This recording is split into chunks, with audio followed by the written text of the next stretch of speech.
What's up, checking in crew? I'm Liz. And I'm Alexis. And this is the Rain Check Podcast. Guys, like we always say, come on in, take a seat. We're going to get straight into it today because we got a heavy topic. Cousin, how many people do you know, and including yourself if you've been there, that have lost their self in a relationship? Girl, I thought it was a rule that you have to first before you... Look, I thought it was a rule that, like a law or something, that you had to first before you felt like real love, found real love or something, you know. Then go lose yourself and then come back and then we'll talk. Oh, I thought that was like, you know. Okay, so we've been there. Yeah, I know everybody that's done it. Yeah, you've been there at some point. If you haven't, it's a situation that you go through. It's a learning experience. Hopefully. Ooh, that's the one. Because that's the question. How many people do you know that it was a learning experience? That's the one. But we ain't going to ask that. And the thing is, I feel like it's so easy to do it. Like, you do it without even knowing that you're doing it. Yeah. What do you think causes that? I think some of us know it. Because I've been there. And I knew it wasn't like me. And then, you know, your family's going to tell you, honey, that's not like you. You're letting certain things slide, or you're letting yourself go, or whatever it is, you know, and it's noticeable. Like, I think some of us know it. And we take that L for certain people, certain things in life. We settle 1,000,000%. We do. It's so sad and unfortunate. But like I said, we joked about it, but I really think everyone in life has done it. Yeah. I do. For me, maybe I was like in denial when I went through it. I am divorced now, if you guys don't know. But with my marriage, I didn't even know that I was lost. It was so crazy. I felt like maybe it was me just falling into society's rules and guidelines of what they think I'm supposed to do, or what a marriage looks like or supposed to look like. I didn't recognize it. I had no idea. And looking back from my memories on Snapchat, I look at myself and I'm like, ew, that's not me. I had gained so much weight that, you know, that's never been me. I didn't do hair anymore. I didn't hang out with the girls anymore. I'm like, what? I don't even know when it got like that. Yeah. I was wrapped up in my fairy tale. And what was the wake-up call for that? It just hit me and I was like, I'm not happy. This is not all you're meant to do. Yeah. Just be a wife. Just work a 9 to 5.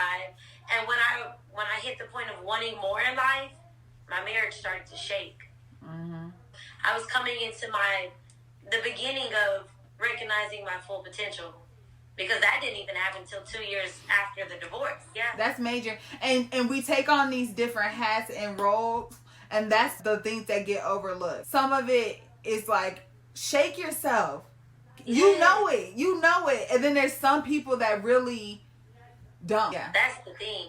I feel like you have to get to a certain point in life to where when you start self-evaluating, then I feel like you realize, okay, like, am I tripping? Like, am I tripping right now? Because this ain't right. Yeah. And I think it's so easy for people to give their significant other too much power over their life. Oh, yeah. I was talking about this in a conversation the other day. Giving people too much power. Yes. People. Because it could be anyone in your life. That should be scary. To give anyone that much control over you to change your world upside down for them. That's a huge sign of a toxic relationship. All toxic relationships aren't always abusive or yelling, screaming. It's not always that. Sometimes it's your depression. You're not happy. You're changing yourself. You're doing things that you didn't do. Yeah. Reacting in ways that you wouldn't react. Just because you love someone doesn't mean you're supposed to be with them. That's the one, cousin. With my marriage, he wasn't like, no, don't go. He wasn't like that. It was a gentle delivery. Like, no, you know, I ain't feeling it. It wasn't like oh, no, you can't do this and you can't do that and you got... No. And like you said, they're not always like that. Sometimes it comes off as just... And because we are so wrapped in pleasing other people, we lose ourselves. We don't please ourselves anymore. And that's where we get to the point of losing ourselves in a relationship. It's no longer, I love myself first. Mm-hmm. And I think with Steph and Aisha, that was a big topic a while back ago. Oh, yeah. Girl. That was a big conversation. And I think, of course, them being celebrities blew it up even more. But that's the stuff people need to see. And why wasn't that okay? She was saying, like, she would like to be mentioned. You know, looked at in a certain way. You know, as a celebrity, but also just, you know, wanting to be desired, I guess, by other people. And the world, like, just blew up. And I just feel like sometimes as women, that's why you have to watch what you say, too. You don't have a choice. The world's going to paint. You can't even, like, say your true feelings. And then the crazy thing is me, in my personal relationship, somebody say he's cute, I know. Somebody say he's handsome, That's me. That's me. I know. I didn't think nothing was wrong. I didn't think there was anything wrong with what she said either. And it's the stereotype. It's the men do this and the women do this. And that's what's wrong with society. Because she didn't say, I want to go sleep with Jim, Bob, Frank, and Bill. That's not what she said. I want to look desirable. I want somebody to be like, ooh, damn, she bad. Yeah. And we don't know what's going on in these people's households or in their lives. But if this was to happen, the only thing that I think that would be wrong is if that was Steph's first time hearing that. Right. That's the only thing that I could see. Some things should be said prior to, hey, and by the way, I might say this in an interview. You know what I'm saying? But other than that, it's like, back to what we were saying, losing yourself. Mm-hmm. If you have to mute and just overanalyze everything you say, are you being yourself? Are you being your true, authentic self? And that's the thing. When you chose me for who I was. Yeah. So you mean to tell me because now that we're an item, I have to change who I am? Didn't you want me for me? Didn't you like me for who I was? Yeah. Not saying that we don't need to change some things, which we do, but that's a personal choice. I shouldn't have to change because you want me to change. Because do you want me for who I am? Yeah. I like to see sides of things. And I am one of those people that do believe you should change together as you grow. Like, you should constantly be changing. And I would want to change to where my partner looks at me in a way that, you know, they like it because they're constantly changing. I get it. We're growing together. But losing yourself and doing that is two different things. What you said. What you said. Yep. Because you're growing together at that point. That's completely different. Amazing. And as a unit, if you're not growing together, then that's a problem. That's totally different.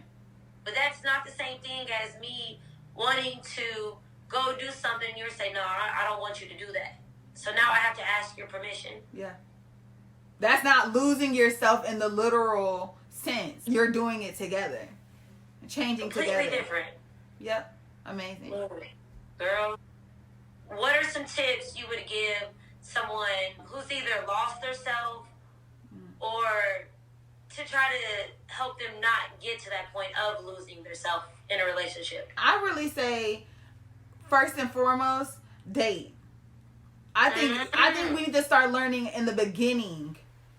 Let's stop waiting until it's toxic sometimes. I think some of us knew the red flags, you know, wasn't paying attention on some situations we done got ourselves into. Not only doing the work in yourself first to make sure you're dateable, then date to even let you know if that person is a controlling person.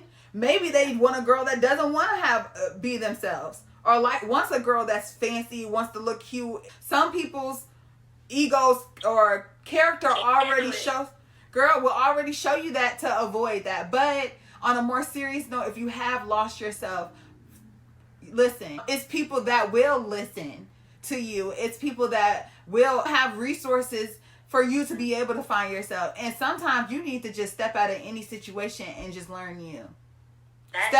Sometimes step back and look at where it could have been you in a situation. Hold yourself accountable. And I think that'll save you a lot of time, hurt, tears, in the future. But finding yourself is important, and I want to come also from a mother aspect. It's hard. I know it's hard. I've been there. I had kids when I was still a kid. You too can come out of this. I promise. Ooh, this was deep. Yes, girl. That was good. This was a good conversation. Yeah. So, y'all, with that being said, Rain Check is checking out. Bye, y'all. Peace.